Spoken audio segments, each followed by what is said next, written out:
my name is Madison Stroud, and I'm from the McCook Central FFA chapter in Salem, South Dakota. The title of my project is The Pressure and Power. The question I'm trying to answer is it economical to use water flowing in pipes to create electricity? So, by 2050, there will be 9.5 billion people in the world. So the demand for electricity and land will increase. And instead of using this land for agriculture and communities and using that to create electricity, why don't we make it in plain sight? So then those resources will be open up for future uses. So in order to combat that and make it in plain sight, why don't we create it using water flowing in pipes? So this idea is completely possible. You can find it on Instructables, and the idea is relatively simple. So it's also using the same concept as hydro dams. So the water comes in flowing and it spins a huge turbine, and in this case it's almost similar to a fan.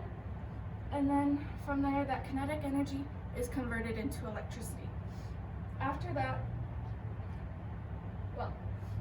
something that was similarly used for this project, or a project was conducted similar to this, was a huge section of pipe it wasn't Portland.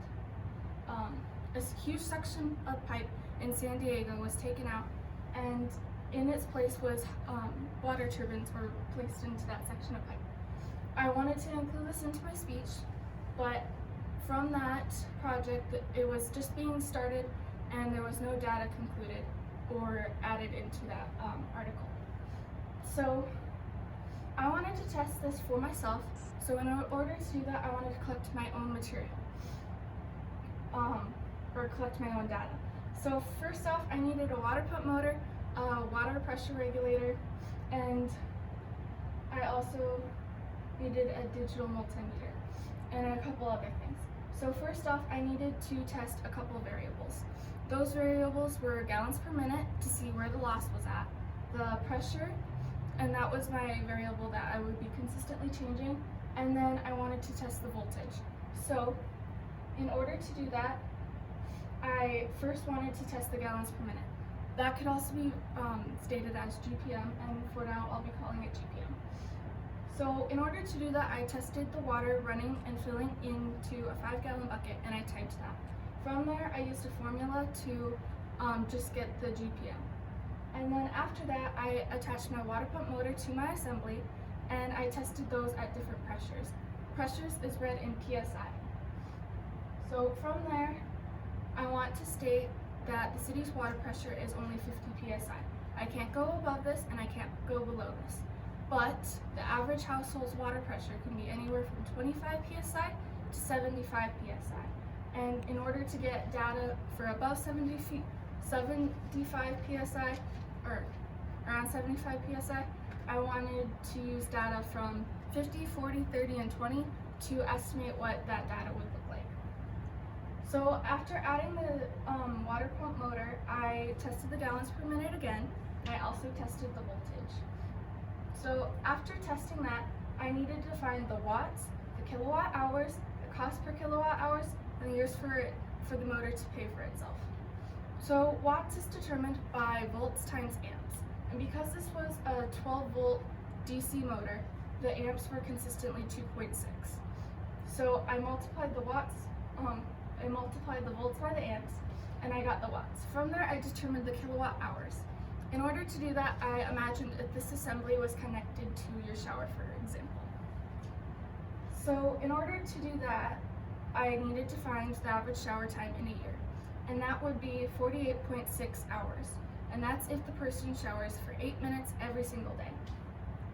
From there, I determined the cost per kilowatt hours by taking the average sector price of electricity on a residential scale, and that's about 10 cents, and then from there I multiplied that by the kilowatt hours. And then in order to determine the cost for the motor to eventually pay for itself, I took the cost of the motor and then I divided it by the cost per kilowatt hour. So the cost of the motor was about $26, and then I divided it by the cost per kilowatt hour. So in the results, I want to show that for the gallons per minute at different PSI, you can see that from starting to after running through the water pump motor, there was an average of a 0.4 loss. So it showed that energy and the machines that it was running through is not 100% efficient. That when running through it, there was a loss, and in that loss, it showed that the gallons per minute was lower than it originally was. And then I want to show that for the voltage, the watts, the kilowatt hours, and the cost per kilowatt hours, as PSI increased, so did all these factors. And then finally, I want to show that the years for the motor for it to pay for itself at different PSI, it takes about 150 years at 20 PSI, and it takes about 60-ish years at 80 PSI. Now, a motor only lasts 15 to 20 years with uphold and not constant usage. So it's safe to say that this form of creating electricity is not economically suitable. So with that, I want to state that maybe this idea could be a really cool form of emergency electrical generation. So instead of buying a $1,000 generator for power outages or other cases, you could have this connected to your shower or any other form of running water. And then you have it connected to a lithium-ion battery or a chargeable battery. And then you can use that in times of need when electricity isn't coming. So if I were to test this project again, I would want to test it for a commercial scale. So for buildings that have large amounts of water, so like hospitals or concert arenas, or even more agricultural related things like cattle confinements or hog confinements and that type of stuff. But due to not enough data being able on the internet, I was not able to compare it to a commercial scale. And if I were to test this against other things, I would want to test it against emergency electrical generators. So overall, this project is really cool. I got this idea from a couple of my past projects. I really enjoy making different forms of, I really like finding different ways to create electricity. So in the past, I've done orange juice and grapefruit juice converted into electricity using a battery. I studied different windmills and which ones produce more electricity and which ones are better. And then this came to be my next project.